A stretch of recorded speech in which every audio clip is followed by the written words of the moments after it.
Assalamualaikum warahmatullahi wabarakatuh. Pada kesempatan kali ini saya akan menjelaskan apa itu tekanan statis dan mengaplikasikannya ke percobaan yang telah saya buat sesederhana mungkin. Nah, tekanan statis adalah tekanan yang terjadi di bawah permukaan air. Selama ini kita tahu bahwa tekanan pada zat padat hanya ke arah bawah. Nah, hal berlaku jika tidak ada gaya dari luar. Hal ini berbeda dengan tekanan pada zat cair. Tekanan pada zat cair menyebar ke segala arah. Adanya tekanan dalam zat cair disebabkan oleh gaya gravitasi yang bekerja pada setiap bagian zat cair tersebut.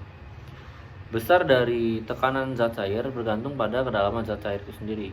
Nah, semakin dalam letak suatu bagian zat cair, maka akan semakin besar pula tekanan pada bagian itu. Tekanan statis dapat didefinisikan sebagai tekanan yang diberikan oleh air ke semua arah pada titik ukur manapun akibat adanya gaya gravitasi. Tekanan yang statis akan meningkatkan seiring waktu dengan bertambahnya kedalaman diukur dari permukaan air. Tekanan statis adalah tekanan diakibatkan oleh zat cair yang tidak bergerak atau diam pada suatu kedalaman tertentu. Tekanan yang diberikan zat cair pada kesetimbangan karena pengaruh gaya gravitasi. Besarnya tekanan statis balik lagi tadi bergantung pada ketinggian zat cair tertentu. Nah, saya akan mengaplikasikannya menggunakan hukum Archimedes. Ada 3 jenis. Yang pertama itu benda mengapung ketika massa jenis benda kurang dari massa jenis air atau fluidanya. Yang kedua melayang, yaitu apabila massa jenis benda sama dengan massa jenis air.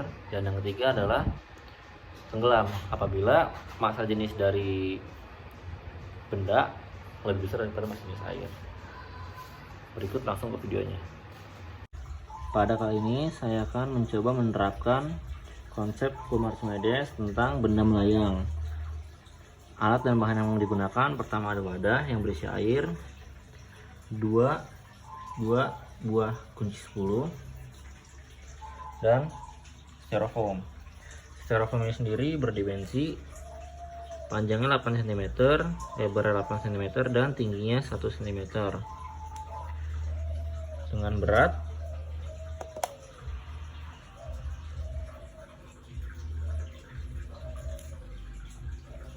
sekitar 5 gram. Nah, sebuah styrofoam ini akan diikat dengan 2 buah kunci 10 sehingga benda ini melayang. Nah, ketika benda ini melayang, kita dapat mengukur dari volume 2 batang kunci 10 ini. Dan juga sebagai pembuktian kalau bahwa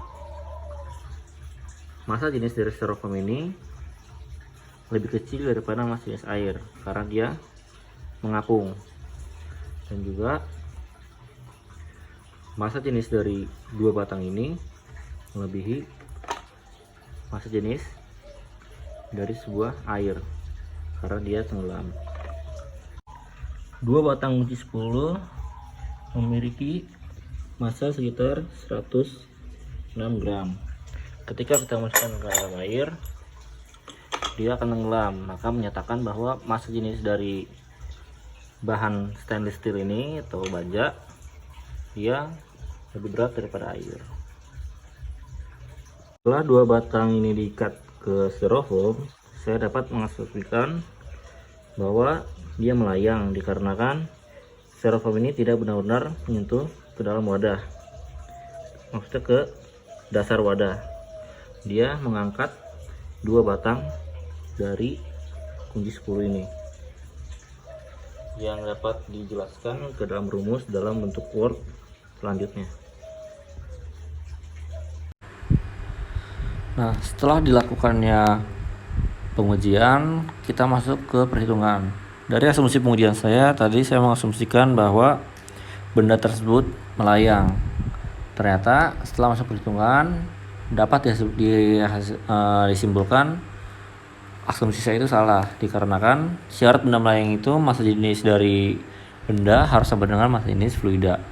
Fluida yang digunakan adalah air dengan massa jenis 1000 kg per meter kubik, harus sama dengan massa jenis gabungan. Karena massa jenis gabungannya tersebut adalah styrofoam dengan 2 batang kunci 10 yang berada dari stainless steel, terbuat dari stainless steel, maka masuk ke rumus yang di bawah ini dan didapatkan massa jenis benda itu sebesar 1436,89 kg per meter kubik, melebihi dari massa jenis fluida. Maka asumsi melayang tadi salah. Yang benar adalah benda gabungan tersebut tenggelam karena massa jenisnya melebihi dari massa jenis fluida. Sekian video dari saya, kurang lebih mohon maaf. Wassalamualaikum warahmatullahi wabarakatuh.